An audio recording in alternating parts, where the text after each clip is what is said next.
Hello Fast Gang, we are FNAF and this spring has been trapped. Let's talk spoilers for the Five Nights at Freddy's movie. Now that the movie is officially released in theaters and on Peacock, it is now time for me to give you my full spoiler review of the Five Nights at Freddy's movie, diving into some of my favorite Easter eggs and references from the game, also talking about the big moments that were recreated in the movie, the things I did love about the film, what I thought they did a great job on, and what I thought was holding it back. But again, I don't want this to just be about my opinion, Five Nights at Freddy fans. I need to hear your opinions down below. Your favorite moments, what you thought they could have done better, your favorite Easter egg or reference, especially if I missed it, as well as your thoughts on the post-credit scene and end-credit scene, because we will be talking about that and our sequel theories. I'm gonna try and timestamp everything so you can jump to what part you want to hear about the most. But okay, just diving straight into it, giving you my overall thoughts again on this movie. I'm glad I had a surface knowledge of Five Nights at Freddy's, because without it, I don't think I would have been able to enjoy the movie as much. Even though I don't consider myself an expert at all, what I did know about Five Nights at Freddy's in terms of the lore, Easter eggs, references, and things that they were able to recreate in this movie, from the practical effects thanks to the Jim Henson Company, the recreation of the pizzeria itself, there was enough in here for me to walk out kind of pleased with it and kind of going, this was fun, this was entertaining. I still felt the PG-13 rating held it back a little bit, and there was some story elements I felt could have been handled better, so newcomers could have enjoyed this movie a lot more and not be getting such harsh reviews like the critics are treating it. So now getting into the movie from the very beginning, I thought it had such a strong start and opening. We start off here with the previous night security guard working at Freddy Fazbear's Pizzeria, where you can see he's desperately trying to escape his office, must have run out of power, until he eventually gets captured by Foxy and put in this saw-like device with a chainsaw face Freddy Fazbear mask.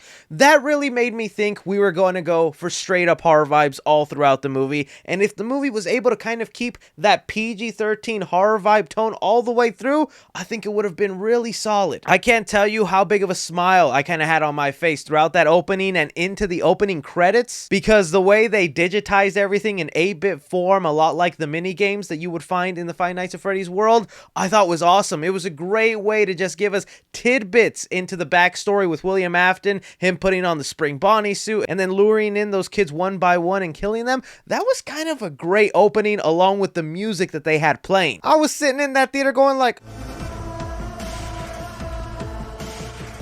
they did such a great job with that opening, it kind of set my expectations a little too high for the rest of the movie. But then that brought us over to Josh Hutcherson as Mike, starting with his alarm clock at 6 a.m., which is an important time in the Five Nights at Freddy's game, because you have your shift from 12 to 6 a.m., that's when you survive. So that was just a nice little nod for fans winking at them. Hopping us into Mike's previous job as a security guard at the mall, and I thought this was interesting. Of course, you have the rainbow Easter egg that we've talked about already before. We knew that was coming from a lot of the set photos, just Chica's Magic Rainbow. But here's where I started to get a little puzzled, because it was odd to me that Mike, like, at first was just looking at this kid so hard, and then just seeing the parent grab him away really ticked him off, to the point that I thought he took it to the extreme by taking this guy in a fountain and then beating the crap out of him. I was like, oh, that's just kind of weird. But as the movie continued, they made that scene make a lot more sense to me. Here, they gave Mike a particular backstory different from the games, where as a child, he went on a camping trip with his family, was put in charge to look after his little brother Garrett, and he was stolen. Somebody kidnapped him, and Mike has been obsessed with that moment ever since. This is where they introduce us to the dream theory concept that I found to be the most fascinating part of this movie, where Mike believes in the theory that we all remember everything that has ever happened to us to the smallest detail. It is just hidden away in our brain, and through sleeping we can maybe unlock it and get to those details. I actually loved that aspect of the movie, and I was completely captivated by it. I'm someone who hates dream sequences in movies. Like, literally anytime there's a dream sequence, if it's not a Nightmare on Elm Street movie, I get annoyed by it. I'm like, okay, I don't need your artsy-fartsy metaphoric thing of what's going on in your head. Just play the movie. But this I was actually really into, and the stuff they do later on with it, where the movie plays on this theme that Mike has as guilt of he feels it was his fault his brother was taken, and then he lets that obsession kind of ruin his current relationship with his little sister Abby, to later on in the movie he was so close to giving up his sister to the animatronics just so he can somehow get his brother back. All of that was like the strongest part of the movie, but at the same time, all those dream sequences, all that backstory, the movie continuously going to it and him always falling asleep, it ate up a lot of screen time that I felt could have been used to explain other things in the FNAF world to newcomers and maybe make a lot of the main story make a little bit more sense. But when getting on to like other aspects of the movie, like with Abby, was it just me or was the movie strongly hinting that she was autistic? I don't say that to be funny or weird, but it felt like they were definitely playing up on that, and even like the evil aunt who couldn't understand the special needs child she was, calling her mentally ill, which that whole Aunt Jane subplot in the movie just like ends up going nowhere. She literally dies in their living room, and I doubt the animatronics cleaned that up. Like, no one's searching for her. Mike's not being suspected of a crime or anything. He has a good motive. She was trying to take his sister. She had a very funny lawyer though. That Doug, whatever the guy's name was, hilarious. Anytime this fool's face showed up on screen, I was laughing so hard. In fact, the movie had a lot of funny moments like that, like when Mike goes to the pharmacy and, you know, the guy's like, you know what does it for me? A warm glass of milk, and he just walks away. There was honestly a lot more funnier moments than scary moments throughout the movie for me. And I guess since we were talking about Aunt Jay and how she plays into the movie, let's talk about the whole group of bandits she hired to try and make Mike look bad, because it does lead us into one of the biggest cameos of the movie, MatPat. Oh man, the guy lied to us online and told us he was not invited to be part of the movie, and there he is. I enjoy MatPat videos, so it was honestly great to see him in there, and I think he's done a lot for the FNAF community, so I feel like he did deserve it. I did like how he got a chance to sneak in his little theory line. You know, it's just a theory. Other fans also noticed that his name tag says Ness, which is in relation to a really out there wild theory that he's had online, so that was just kind of like a nice little thing for further MatPat fans. And I did watch the video MatPat recently put out about his experience on the set, which I highly recommend to you guys. And in that video, he actually reveals that the original plan for Markiplier's cameo was to be the opening night security guard kill. And man, it really sucks that the schedules just didn't align, because that would have been a great role for Markiplier. The restaurant itself is also named Sparky's, which is the name of a dog animatronic that was rumored to be part of the first game. And you can see the parts of that Sparky dog in the Freddy Fazbear Pizzeria, so kind of nice that they included that in there. I'm just still shocked. This was the first photo that Blumhouse released of the behind the scenes work, and we had no idea the legends behind the camera. I was thinking it was William Afton in purple, but it was dang Doug the Legend and MatPat on set. Two most vital characters of the Five Nights at Freddy's universe. But since Aunt Jane is really wanting custody of Abby, and for Mike not to have her anymore, she hires these group of people to make him look bad at his security job and say, if you go trash the place, he might get fired. This is what leads us into the group of people to go to the Five Nights at Freddy's Pizzeria, and man, if this scene was not included in the movie, these animatronics would barely be killer robots like people were expecting. Because I will say, for PG-13 horror, I thought this sequence was handled in a fun way. Chica walking back in the background, throwing her cupcake, because man, that cupcake was the MVP of the movie. Behind the scene interviews were saying that Bonnie was the most savage out of them all. No, that cupcake is the most savage and ruthless animatronic of them all. But if they didn't include this motive of Aunt Jane and these bandits and whatnot, we would have an extremely low kill count and barely a reason for these animatronics to like gut anybody. And again, I feel like that's what's always kind of been the inherent problem to Five Nights at Freddy's to a newcomer, because I remember when I first got into Five Nights at Freddy's, I thought these were the bad guys of the game. I thought they were the evil ones. They're the ones doing the killing, right? You find out later on, oh, they're the victims. They have the souls of the kid's body. They're technically just kids at hearts, and they just happen to attack other adults because maybe they just don't trust them. So I 100% understand why it was so surprising that halfway into this movie, you have a scene where they're, you know, being cuddly. They're hugging Abby. They're talking with them. They're building a fort, and everything becomes so unbelievably lighthearted that Bonnie, the character they said was the most savage of all the animatronics, falls back in a slapstick way, and they're looking up at the ceiling together. Like, it lost the horrifying feeling of these animatronics, but fans forgive it because they know the context and that this kind of makes sense being that there's kids in those bodies. I just kind of wonder if this movie was made like 8 years ago when the FNAF lore was barely in its infancy, these animatronics would have been treated like real bad guys in the original movie, and now all these years later with all this lore, all this backstory, these animatronics are kind of now the good guys of the series. Like, even though we didn't get the crying child in here, they did kind of replicate replicate the bite the crying child got in the games, and you know, people were gonna bust out, "Is that the bite of '87?" My theater did it. I'm sure plenty of your theaters did it too. Now, before getting to talking about William Afton and more stuff involving the ending of the movie, let's talk a little bit about Vanessa. So Vanessa was a character we were all kind of like, okay, what are you doing in this movie? Your name Vanessa is connected to a game much later in the series. How do you fit on early on? And again, I want to emphasize the actress herself, I think, is a good actress. I have seen her in other stuff, and her acting has never really bothered me, but I felt like in this movie, the dialogue they gave her was just not the best. Her character was really all over the place, and I felt like it was because they were trying to create this mystery of something is up with her, but they didn't do that well. She's like always encouraging Mike to be like steady on the job, do good, not bring Abby, even though they can have fun with Abby and build forts and then get mad the next minute. And then finally coming to the reveal to us that she is in fact the daughter of William Afton, mixing things up a little bit in the game. Most fans usually have it that Mike is the kid of William Afton and that connection there, but I guess Scott maybe thought that was too obvious and he still wanted to pull some surprises for fans, which I'm all up for. But I feel like the movie just didn't set up enough of that backstory and that connection, and like why Vanessa would be a police officer and be under the control of her father. All we get as an explanation is just he has a way of influencing you. That's not good enough, man. We really needed more William in this movie to get an idea of how he's such a charmer or how he can influence others, or like just so much more to his character that was just left gone. You know, in the games, people theorize it was the loss of his first child, the crying child, by those bullies at the pizzeria that like made him snap, made him go mad and want to start taking down children, and he got addicted to it. We don't have that backstory here in the movies. We have no idea why William is doing the things he's doing, and I know fans can pull out, well, sometimes having no motive is even scarier, Chris. While I agree, there's too much going on with William here to just have no motive. This is a guy who started a pizzeria, puts on a bunny costume, has a knife, even though he has a very strong bunny costume, somehow let his daughter join the police force, controls her, killed her best friends as kids. It's like so much was going on with William that if they just explored a little bit of it through flashbacks to the 80s and the pizzeria and him running it for the first time, could have made that ending reveal so much more impactful, because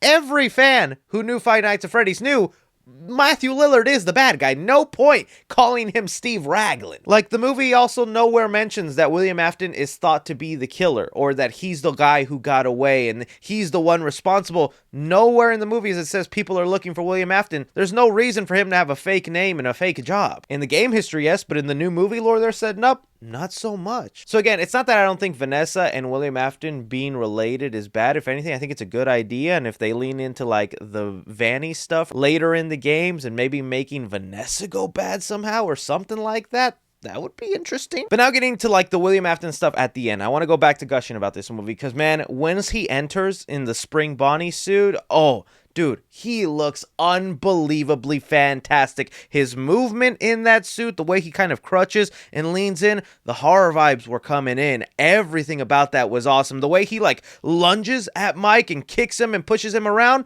This guy should have been running around like that for half the movie. They should not have really have kept it a mystery of, ooh, who's the guy in the yellow suit? Oh, is it William Afton? Of course it's William Afton. If you really made this movie for the fans, then don't have this fake mystery for newcomers, because it wasn't really a great surprise. But again, either way, suit was fantastic. Him holding the knife looked amazing. The voice modulation they had going on with Mathew Millard being maniacal and whatnot, cool. I even like the moments when he took off the helmet and he's just there in the suit and he's talking and whatnot, and you can see his facial expressions. All of that was amazing for me, and I just wish it lasted a little bit longer. Because while all this is going on, this is where the animatronics are desperately wanting to make Abby one of them, which is definitely a sinister, sad thing to do. Whenever they had Abby and were about to put her in the spring-locked circus baby suit, although I've seen some people mention she more resembles Ella from one of the Five Nights at Freddy's books, and yeah, I could definitely see the resemblance in there. I thought that was kind of messed up. I just thought it was a little too easy how Mike was able to take down the animatronics. I know in some of the games, you just electrocute them and that's how you take care of them, but like, it just made them feel not threatening at all if you could just take all of them down with a taser. And also, you really had to be a fan to understand why there were two different Freddys in here, because we had regular Freddy and we had Golden Freddy. The movie does not expand, elaborate, or even get into that. If anybody blinks, they're gonna think that's the exact same Freddy and they're gonna be like, oh, how did he get all messed up? Why does he have blue eyes now? And they don't really dive into it, but they do make Golden Freddy, the ghost kid, kind of the main kid Mike talks to throughout the movie. That's what I meant, where it's like you as a fan of the video games and knowing knowledge, you can fill in those holes and it'll make sense to you and you let it go. As a newcomer, you're just like, why is there another Freddy? Where does he come from? What's going on? I really wonder if maybe there's more scenes that were cut out. I know there was early rumors of a 3-hour-long movie. I'm not going to start rumors saying that there is a 3-hour-long movie, but the actress who plays Max, she went on Twitter and said that they cut a lot of her scenes, that there was even scenes including a dog in the movie. I wonder if a lot of backstory was taken out, and that's because this movie was already kind of slow paced. You add in more of those scenes, movie might have felt a lot more boring to new people. I'm sure fans would have wanted those extra scenes just to get more into the world, but I felt like with the way the movie already was, it was kind of slow going, and maybe they just didn't want to have it be more dragged on. But okay, let's talk about that spring lock scene, because I can't believe it, they actually did it. Even though I assumed it, and I figured once the spring Bonnie suit was in there, they would pull the spring lock scene, but I was like, all right, how are you going to do this in PG-13? And I'm mixed on it. Some moments of the spring lock scene, it worked for me. For one, it was just exciting to see it actually be portrayed in live action form, because all we have seen of the spring lock scene in official canon was the little 8-bit mini arcade game. That's all we had of the spring lock scene, and you know, that makes it look like it's super bloody and gory and all that. And then there's been fan art and fan interpretations of that scene forever. Like, to see now an official version of it, it was censored down, but we knew that because of PG-13. And you also have to think, as a newcomer, there's got to be people thinking, why would he wear a suit that could kill him? That's so stupid. Is he dumb? Why would he wear something so fragile when he knows he's going to be running around beating up people and they might fight back? He could easily die in that. Why would he wear that? But as a fan of the video games, knowing the lore, you're just like, people just wear spring lock suits. That's normal. But I'm going to say for now, I think they did the best what they could when PG-13 would have been a lot crazier if it was rated R, but you know, that they did good enough with it. The part also that I'm seeing fans mix with is him grabbing his helmet and William Afton showing out his famous line, I always come back. Now, this is where I want to remind you, as a Chucky fan, Chucky did it first years ago. I'll be back.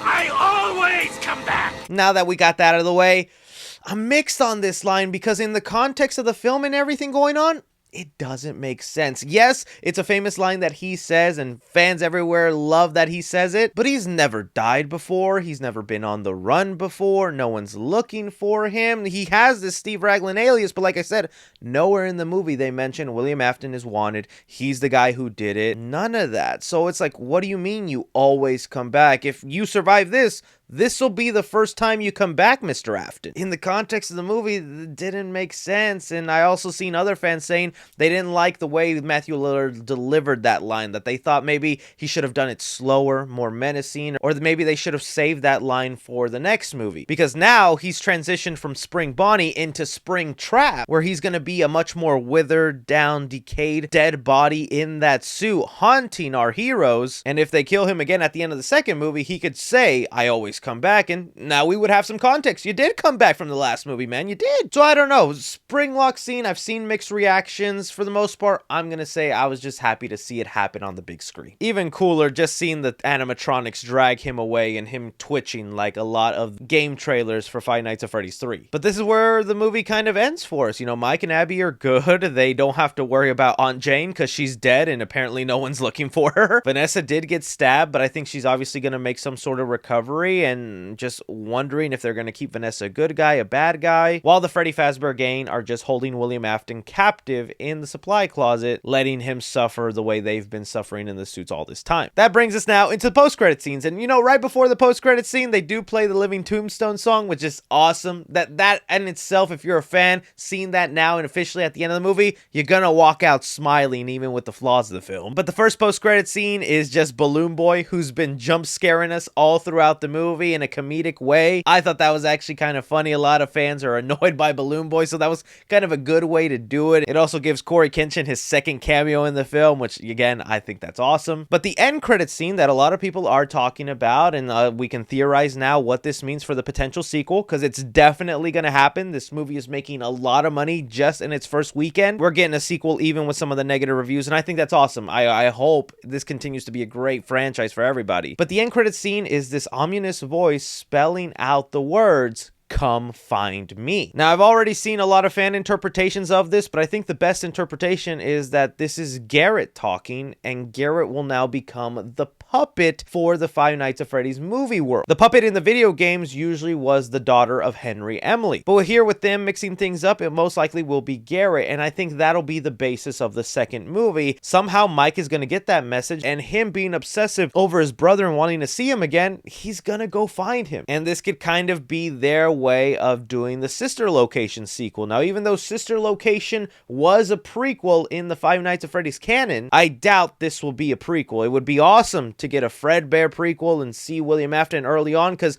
that's what you need in the sequel. Much more William Afton. So much more, please. But I think we're going to see Mike, Abby, and possibly Vanessa go and try and find Garrett. And, you know, William Afton will come back as Springtrap this time, as the ghost haunting the animatronic body, maybe being a little bit more powerful and menacing. The other part of the sequel that fans are theorizing about is, although there wasn't a family connection to Mike and Abby, people are wondering if maybe their parents are supposed to be the new Emilys of the FNAF world. Remember, before the movie came out, a lot of us fans were like, all right, is this actor playing Henry Emily? He's Henry Emily, and Henry Emily is the co-partner of William Afton, who helped build a lot of the animatronics and the pizzeria together. It was the partner that William Afton later betrays, usually portrayed as a nice, okay guy who doesn't realize he's helping someone take down all these kids. There's a scene in the movie where we see some guy working on the animatronics for Freddy Fazbear's Pizzeria who kind of looks like a young version of Mike's dad from the flashbacks. So this could be the way they connect things, and it could explain their deaths. You know, William Afton went after them, and that could maybe be the way to connect things a little further. So really, a lot of fun possibilities in there. Like I said, for the next movie, I'm glad you want to make a movie for the fans. That's awesome. That's great. It's working good for you. But I think the goal should still be to not let the lore convolute things so much where you need a background knowledge to enjoy this movie. I feel like as the sequels go on, we're only going to get deeper into Five Nights at Freddy's lore, so it's going to be hard to make it more digestible for general audiences. But if there's a way, I'd say try and go for that. Whatever the case may be, that's just my opinion on the Five Nights at Freddy's movie. I'd really love to hear your guys' opinions on the film down below. Let me know anything you caught that I might have missed, your theories and speculation, anything, everything. Be sure and like, subscribe, follow me on Twitter at 3C Films or on TikTok at 3C Films. But as always, I'm Chris. Take care.